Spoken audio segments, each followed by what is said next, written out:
This episode is brought to you by our friends at California Cryobank. Use code QueerFam25 for a free level 2 subscription to their donor catalog and start your family building journey today. It's also brought to you by Be Parent Surrogacy. Mention the Queer Family Podcast when you reach out and receive $2,000 off any service you book. Let's get into it. Love is love on the Queer Family Podcast. Love is love. I think there's this idea of this one conversation, right? I'm going to tell them that you have 2 moms and this is how we made you. And then that's going to be it. But it's like the conversation is different when they're 2. It's different when they're 4. It's different when they're 5, 6, 7, 8. So these are ongoing conversations that are constantly evolving based on their age, what they're capable of understanding, what they're ready for. So we decided early on, I don't want our kids to ever have a memory of when they got the talk, right? They will have always known how this family was created and why it was created. And so it's just always an open conversation. And then sometimes we kind of forget to update the conversation and they'll ask us a question. Well, it's funny because literally yesterday, both our boys they love art, both of them. And Laura and I are not artistic whatsoever, like cannot draw nothing. And they are both very talented. And I was like, maybe your donor was artistic. I was like, it wasn't in their profile, but maybe. And like, they just are so like matter of fact. Quinn's like, yeah, maybe, you know, but like, they just don't, it's just like a natural part of like who they are. And they don't really talk about it very often. They don't seem to care, at least not now. Welcome, y'all, to the Queer Family Podcast, the show all about family, but with gay. I am your gay host, Jamie, and this is the show that highlights, celebrates, uplifts, and normalizes LGBTQ families in all of our fabulous identities. And oh, I love this episode. I got to sit down with some old friends, actually. This is kind of a Where Are They Now episode. Sam and Laura Abbey. I interviewed them way back in the day about their family building journey. They're lesbian moms with 2 boys now. And so we rekindled our relationship 7 years later and got to see what they're doing now. We dive into the buying of sperm, how much to buy, what do you do when you have too much sperm? And we dive into what it's like to be boy moms when your boys that you thought were going to love to wear dresses and pink and paint their nails, because lesbians don't turn out that way at all. We had a really fun conversation. It's lively. We laugh a bit and we actually discuss some really great points. So I can't wait for you to hear this here episode. Before I roll that tape, I don't know if you can hear from my voice. I have a little cold. I swear this always happens around this time of the year. We've gotten through Thanksgiving. We've gotten through my son's birthday. He's the first birthday of the crazy cyclone of birthdays and holiday events at the end of the year. We have 2 birthdays to go in December. And we have, you know, the celebration of Santa and presents at the end. And of course, then we have New Year's. So it's cyclone time in the Kelwood's house. And we've gotten through 2 things and we've got some more on the horizon. And of course, I got a cold because why wouldn't I? Duh. Because that's mom life. Am I right? Can I get an amen? But we plod through, we push through. I hope you all had a wonderful Thanksgiving. I hope you're enjoying the beginning of December, my favorite month because it's my birthday month, even though it's my craziest month. I still love it. Let's go ahead and get these ladies in this show. Let's roll that tape. Helen and Beulah, who have done nothing to help me through this crazy holiday time or birthday time. I mean, they didn't even give Orion a present. They just showed up with their cigarettes in hand and said, "Happy birthday, kid," in true Helen and Beulah fashion. They're going to roll this tape for me because they need to be useful in some way. My fake assistants who do not exist, but I continue to look over at like they're even here, please roll this tape. Thank you so much, Helen and Beulah. Happy holidays. We'll be right back. Queer Family Podcast.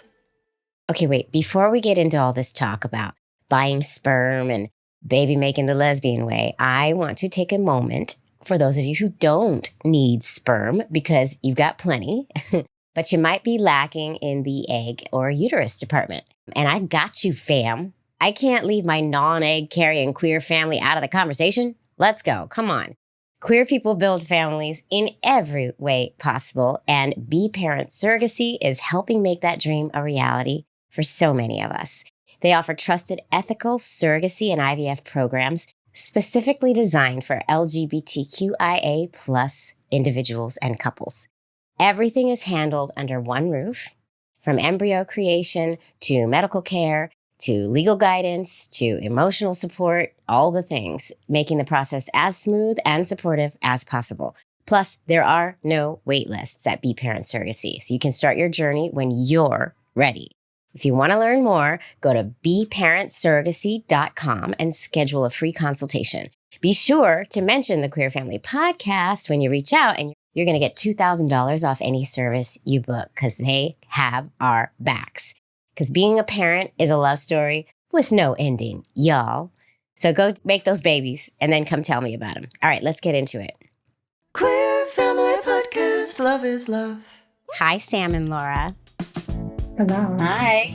It is so nice to be back with you again. It's been a while. It's been a minute, as they say. 7 years? Probably because you were like in one of our first seasons, I feel. Okay, so for everybody at home, this is like a Where Are They Now? Because I interviewed you back when the show was called If These Ovaries Could Talk, and I still had my previous co-host, Robin, and you only had one child then, correct? Yeah. Yes. And we were in your book. Yes, you were. Oh my God, my book, which is right behind me over there. Great book. Yes, it's a great book. Thank you. And from an author, that means a lot because I didn't know what the hell I was doing. But okay, without further ado, can we just get into who you are and why you're here? Your 30-second elevator pitch, so I don't butcher exactly all of the things about you, and then we go from there. Are we good with that? Yeah. Okay, let's try it. Let's see what I happens. usually let Laura handle this part. She's more articulate. I'm totally down with that. I'm totally down. On your mark, get set, go. We are Laura and Sam Abbey. We appeared on one of the first seasons of the Queer Fam podcast, back when it was If These Ovaries Could Talk. We had been featured on a Bravo show back in 2014. It was filmed 2013 when we first got married. So we just have always openly shared our relationship. We had our first son in 2016, at the end of 2016, and our second is a quarantine baby. He was born in February of 2020, so just right before everything shut down. So we share all of our exploits on our Instagram, the Abbey Fam, of what it's like raising boys and being two moms. Oh my God, I love it. You did go over, but I That was fault you way for over. it. It Yeah, felt you went so way short, over. but that was way over. I thought you nailed it. I would have butchered it. It was amazing, and you had a lot to talk about. But also, I'm recalling the title of your episode that was with us. It was called "Bravo Helped Us Make a Baby." That's what we titled it There you go. because you were on that Bravo show, and it was like a reality show back when reality shows weren't even that big yet, right? And you were like the gay token couple. The reason we did it is because we didn't have to bring anything special to the table, because just being a same-sex couple was our thing. Yeah. Right? Now you need to be so much more than just queer. So thank God we got that done 10 So years funny. ago. But they wanted like a storyline that you all were going to try to have a baby, even though you weren't ready for that yet. And so you went, and then that's when you found out that you had some issues fertility wise. And then that like forced you to move forward quicker, right? I'm saying Yes. I'm like truncating it so terribly, and then that's what started you on the path, which is pretty crazy. Us on the path. Can we do like an overview of kind of how you made the kiddos and what was your path to parenthood? And you started out at that fertility clinic, and then you found out you had like dusty eggs or something. And then what were the decisions that you made in regards to how you're going to do it? Because as we know in queer family building, we got a lot of decisions to make when we decide we're going to do this. So take us down that path, because I'm not sure many people have listened to that episode of so long ago. I'm so glad you're back. Yeah, we're happy to be back. It's so funny because younger queer couples will ask us about fertility, and I'm like, I don't know the way the fertility world works. Like, it's like we did this 100 years ago. Everything has changed the way it all works now. But I can tell you, we paid fully out of pocket. We both did IVF. We did not do reciprocal. So I gave birth to Quinn with my egg and made embryos, and then we used a donor. The same donor for both. And then she gave birth to our little son Simon with her egg because we were hoping to not both do IVF back then. But when I found out that I had, I think it was like a diminished ovarian reserve was the name for it back then. Yeah, that sounds right. Yeah, so when you buy sperm, I think that he only had 5 vials. He had 6. He had 6 We bought vials. all of them. Yeah, so you kind of, it's not like if you're just having sex with your partner in a hetero relationship and there's no lack of sperm. Like we knew we have this many vials to work with. So I had done 3 IUIs. That wasn't working. We moved on to IVF. So then a couple of years later, we had a fully failed round of IVF with you. Yeah. Oh. We did it one more time, and that's how we got Simon. So I think we, after both kids were born, had like 1 vial of sperm left. So that's why we didn't even do IUI with her, because there just wasn't enough. Something similar happened with me too. We had to bring our donor out of retirement because we ran out and they had retired him. And he agreed to come back to donate for us. Cause they'll do that if you already have a child at this bank that I used, they would do that. So he came back and he gave us more because we started with me too, with just, IVF because we only had a couple of vials left, and then I used it up. It took me 3 years, so I used everything up. I just kept using it up. I was like a sperm factory. But yeah, similar story, sort of, kind of. It's something to think about, and the number of vials that you buy is also like a decision that you don't realize you're gonna have to like really grapple with until you get to that moment, right? Right. Because you just don't know how it's gonna go, and you don't want to spend all your money because you can't necessarily, like, if you ship it, they have all these rules surrounding, and they change all the time, but like you don't want to overbuy, and then what are you going to do with extra sperm if you get pregnant quickly? Yeah, so it's a really tough decision to make, like how many are we going to do? And I always say that people should buy more than they think they're going to need because you just don't know how it's going to go. I agree. And it was really, and we have friends who they're like, why did it matter if your kids had the same donor? And for me, it was in the future, whatever journey they decide to go on when it comes to the donor, whether or not they ever want to go on a journey, I want them to have that journey together. So that was important for us. Yeah. So we were not screwing around with running out of sperm. But yeah, I mean, talking about the rules, we have a Facebook group with a lot of the donor people who use the same donor. And so people will share pictures of the kids and stuff. And so when we had 1 vial left, I was like, I can offer this to people who have run out. But one of the couples was in the UK and they couldn't legally find a way to get it shipped there. Another couple was in Canada and there was no way for them to get it. So eventually it was really heartbreaking to get rid of this vial of sperm, knowing that he had stopped donating years prior. He was retired. He definitely wasn't going to be coming back. So we were the last couple, I think, that bought out his sperm. Wow. Yeah. We actually ended up having a vial left or something, and I think we reached out to the families too, did the same kind of thing, and nobody needed it, and so we got rid of it, right? I mean, terminated it or whatever you do. I mean, it's just sperm. But we had to get it signed, affidavit. We had to get it we did that too. The guy who was the signer, the affidavit dude, like was about to sign it, and then he stopped and he was like, "Wait, I'm not really sure I feel comfortable morally with this." It was my wife who was there, and she was like, "Wait, what? Are you kidding me? It's literally sperm. How much of that goes in your shower every morning, dude? Like, it's sperm."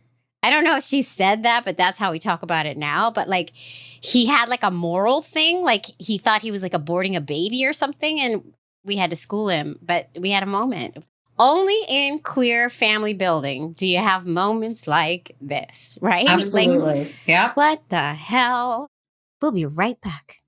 Queer Family Podcast. Okay, so clearly we had no shortage of sperm in this episode. But if you are still in the sperm shopping phase of your queer family building journey, I've got a code for you, y'all. California Cryobank is one of the most trusted names in the game. They've been helping LGBTQIA plus families make babies for over 40 years. And their donor catalog has all the options: ethnicity filters, education backgrounds, baby photos, even audio interviews, which can be very important. It's kind of like a dating app for sperm, which many people have told me on this here show. And because they've been longtime supporters of this podcast, California Cryobank is offering you a free level 2 subscription to their donor catalog.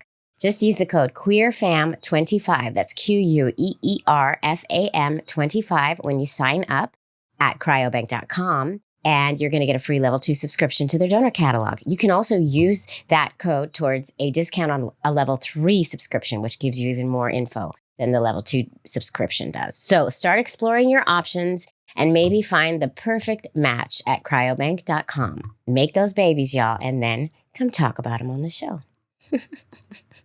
Love is love. They're pretty far apart, right? 3 years. Oh, 3 years. You went first, Laura. And then I remember seeing on your Instagram that, Sam, you were trying and that then you were pregnant. I follow you. Don't worry. Well, are you done? You're done. There's no more sperm. Woo! Well, not even that. They're so hard. Yeah. So you have boys. Do you want to talk about that a little bit? Because I have one boy and I was never expecting to have a boy. I'm going to just say this with a caveat. They're boys right now. Who knows? Who knows if my son is really, truly a boy on the inside? I don't know yet. As far as I know, he is. So I'm going to say that just because, just to be inclusive here. But what's it like? We have boys. We have worm playing, spider picking, dirty ass boys. Stinky.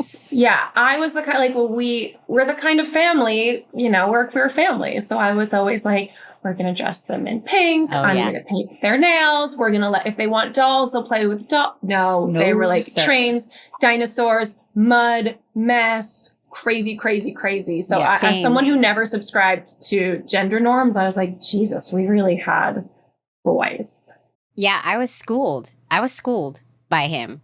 I was like, he can wear pink. It's fine. And the child came out hating pink. I don't know where the hell that came from, but pink is disgusting to him. And he likes all the boy things. I'm like, no. It's same. So same. And it's frustrating. And then one of my best friends has a boy who loves to wear dresses and loves to dance and sing. And I'm always joking to her, like, you got mine. Yeah. What the Yeah. hell?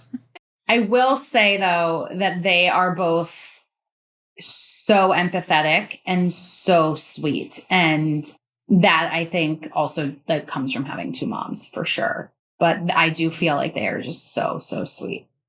Yeah. Well, because we're the better parents. Obviously, queer people are better. Yeah.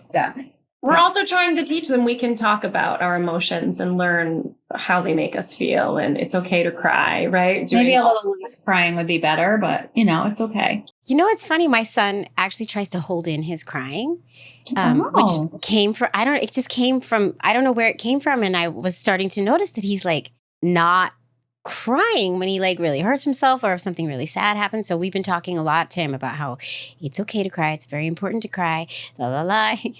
And he had an emotional day a while back and he had a really big, strong cry. And I held him and I was holding him and you got to let this out. You see, this must feel so good. And afterwards he goes, Mom, that was a really good cry. I really needed that. I feel a lot better now, Yeah.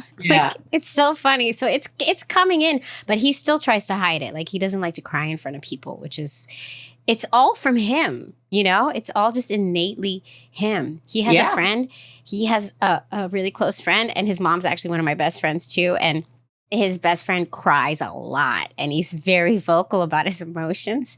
And one day on our way to school, Orion was like, Mom, you know who I think is the healthiest friend I have? The healthiest person? I'm like, who? He's like, Lincoln.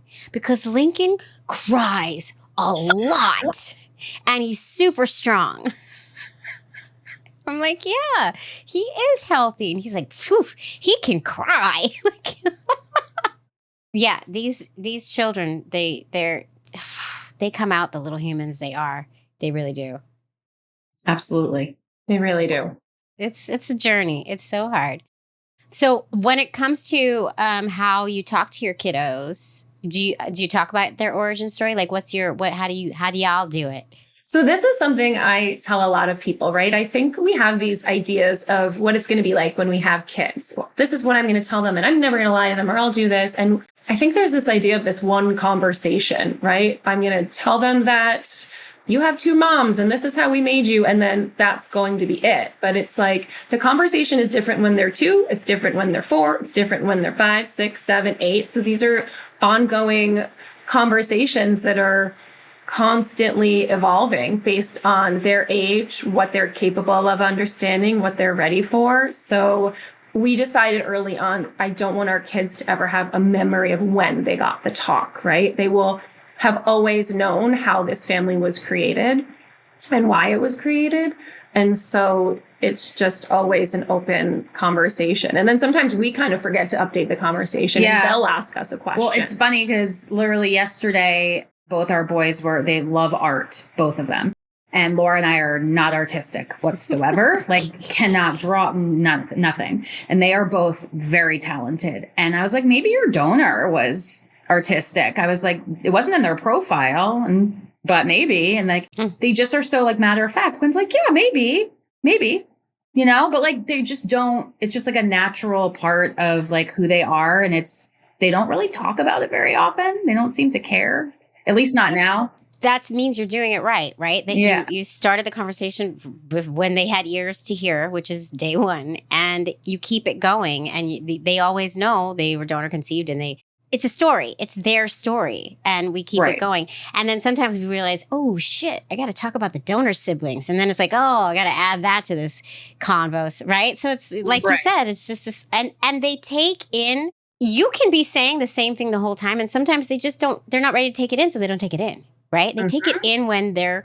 ready to take that bit of knowledge in. And every kid is different regardless of their age. Some of them take in facts way quicker than others. And, others, some care immensely and some don't care at all. Both of my kids seem to not care at all, but it is important that they don't have that shock.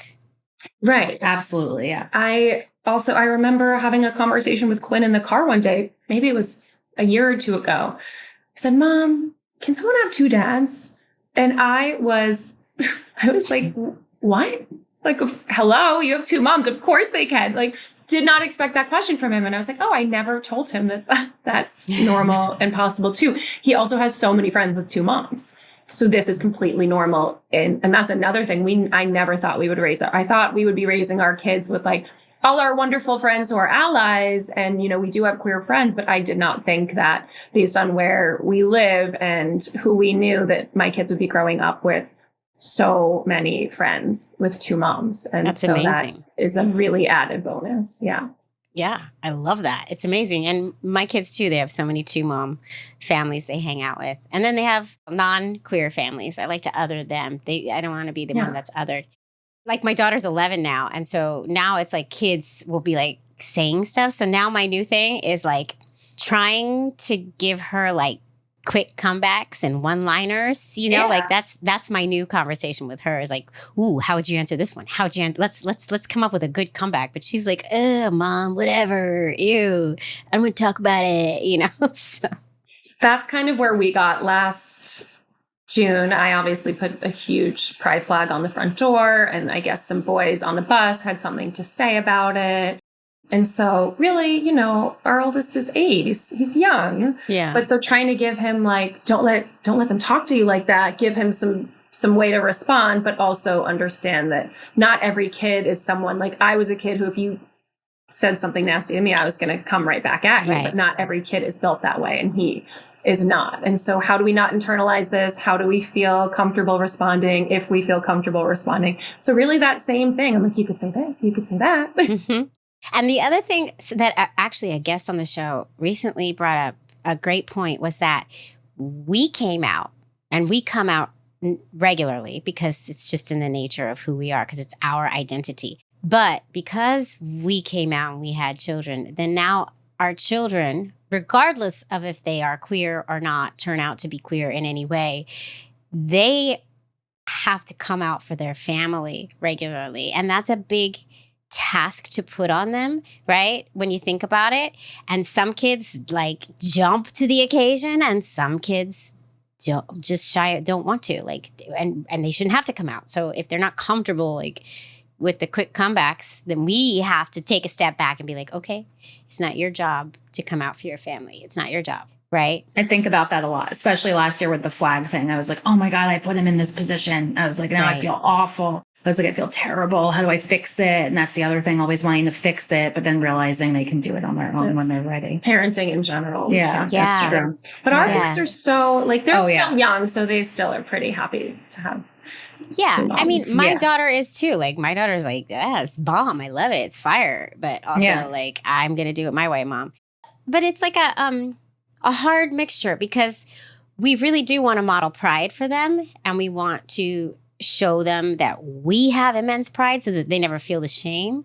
And then also we want them to know, okay, but you don't have to be as out and proud as we are, but just know, like, it's a toughie, it's a sticky. But the good thing is that I'm learning about all of us is that we're thinking through all of these things and being super intentional about how we go about this and how we help our kids manage in the world.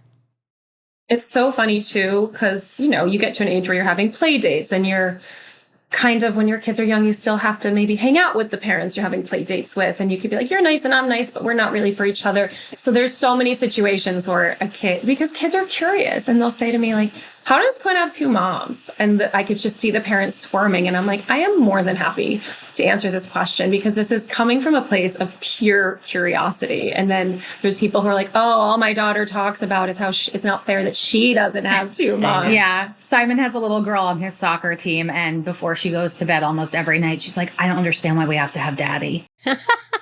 Why can't we have two moms like Simon's moms? And that's like so funny. She's like, thanks a lot, guys. And I was like, sorry. I hear that though. I hear that. Yeah. Mm-hmm. That's so funny. Yeah, but you know, kids get it. Kids are resilient. And then when they get older, they try to be like goaty and like there's like some kids will try to like goad my daughter into like I don't even know why they do it, but it's like, oh, how do you have two moms? They know exactly how she has two moms, right? So Right. yeah. So as they get older, they have to manage it differently. And it's Absolutely.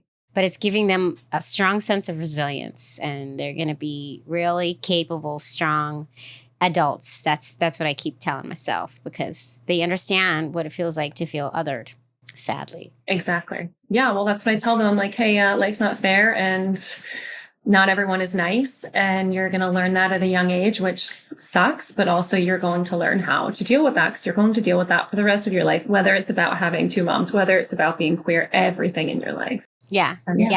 And you're going to have compassion for those around you who are othered in different ways. And yay, we're changing the world. Look at us. Look at us, queer parents.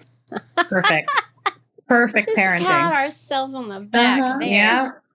All right, so beautiful family, love it all, and now you've embarked on something new, right, Laura? Like, what are you up to right now? Okay, so last year I started teaching college. So I'm teaching college writing courses, which is really fun hanging out with 18-year-olds, though I've never felt older. And Oh my I God. also, my friend calls it, we have our day jobs and our gay jobs. So I got my day job and then I helped a friend who started this queer online marketplace last year called Pink Robin Shop. And we started a podcast. So we're about halfway through our first season right now. I say first season. It's like self-funded, low key. We're just having a great time. It's called Unseen. So it's parentheses UN, close parentheses scene. And it's queer millennial life unfiltered. So we're talking to other queer millennials, mostly millennials, about art and culture and motherhood and parenthood and life in this world where we are kept out of the conversation so frequently, right? Yeah. So as you said, let's other them and not us. So, you know, my sister, she's like, I'm straight, but I love these episodes. I want to listen. I'm like, yeah, this is for everyone, but it's mostly for our queer millennials. But it's queer centric. Like we're telling all the stories that you have, but from a queer centric point of view. So buckle up, buttercups. Let's go on a ride, right? Like that's fun. I love that.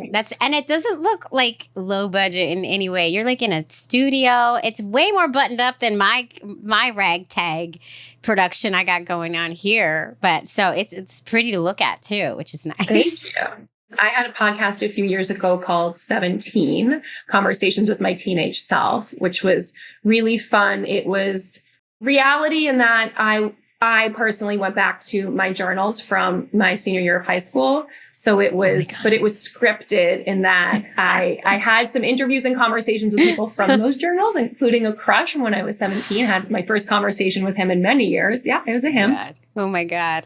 And really kind of went to task with what life was like back in the early 2000s for a teen, right? Oh God, all of our movies, our pop culture was also misogynistic and there was no room for queer anything, right? Nope.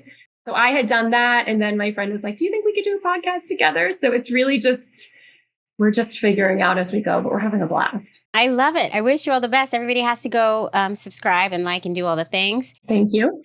To your point with the movies, I want to go on this because now that my daughter's older, I'm trying to get her to watch things that I want to watch too, so that I'm not watching just like crappy crap all the time. So we're like revisiting all these older movies and stuff, and every one we put on is like, oh God, oh my God. You're like cringing. You're cringing. That's not good. I can't believe, whoa, right? And then it's like all these, I'm having conversations with her about, and I'm like, okay, so that was a good movie, right? But what was wrong?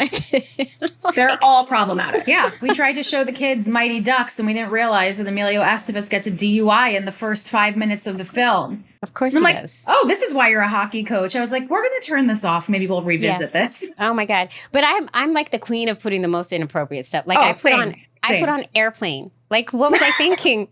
What was I thinking? I put on Jaws this summer. Not smart. No. Not smart. No. Yeah, but we do it because we need to have some joy in life. Like we need to be able to watch good stuff too. And then we watch it and we're like, whoa, like Doogie Howser. I'm Gen X, so I'm older than you. So I was like, it showed up on like the Disney thing, which we don't have anymore because I'm putting my money where my mouth is. And we got rid of all the things that got rid. So we don't have Disney anymore. But anyway, this was when we still had Disney, and Doogie Howser popped up. And I was like, ooh, that's a wholesome one from my child. Hey, let's put, my God. Doogie isn't wholesome? No, it's all about sex. It's all about sex. And he's 16, right? Like the very first episode, he's turning 16. It's his birthday, and it opens up. They're in a literal surgery, and he's like helping with the surgery. And then they leave the surgery room, and the young, pretty nurse is like, "Doogie, come in this room," and like backs him into an empty room, and starts taking his clothes off. I'm not kidding. He's 16. I do not remember this, but I might have to go back and watch a little Doogie. And she gets to the, like, she's unbuttoning him, and then she gets to the place where she pulls his pants down, and then the lights come on, and in the, like in the surgical rooms, they have the upper like the video banks, room or whatever. Yeah. The lights come on, and the whole hospital staff is there, and they're like, surprise, it's a birthday party. But that was like the fun way to get him into the room, to pretend that the pretty adult nurse was about to do him. Like Doogie him. Yeah. Yes, Doogie him. And then of course my daughter watched all of the seasons because she was like, ooh, this is fun.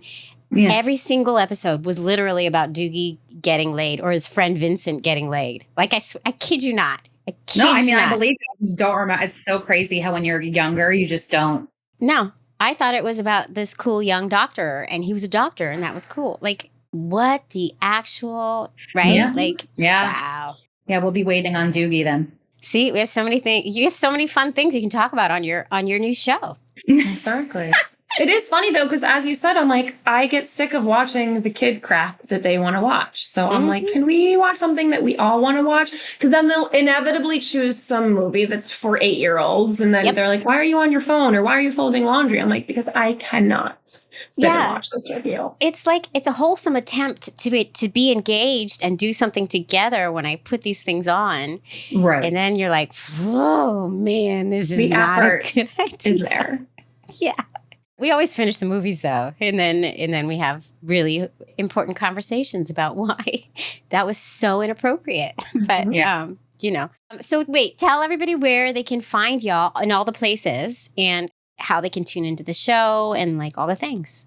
So you can follow our daily exploits on Instagram at the Abbey Fam, and you can follow Unseen the podcast which we have lots of episodes out now, so you can catch up.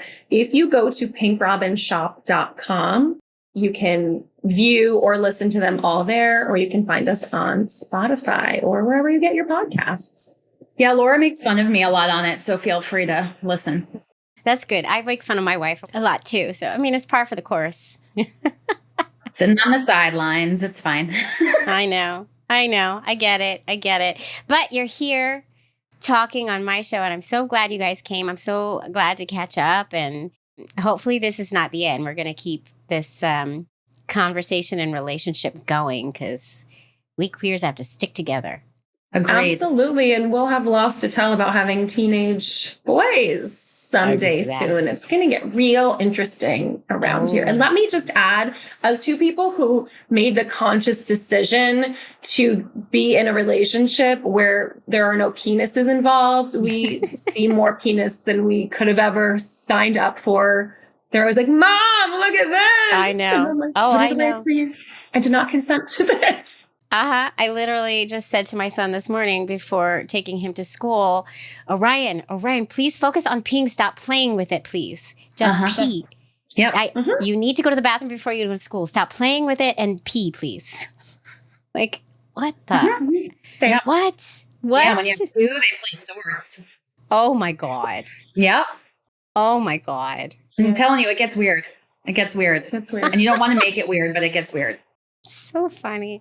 It's just a body part. It's just a body part. Just a It's body just a body Exactly. part. I love it. It's amazing. Oh my God. Thank you for coming. This has been fantastic. And this is not the end. We're going to chat more. Yes, we are. Thank you for having us. Yeah, thank you. We love the podcast. We love to catch We're up. big fans. So we're happy to be back. I'm a big fan of you. All right. Queer Family Podcast.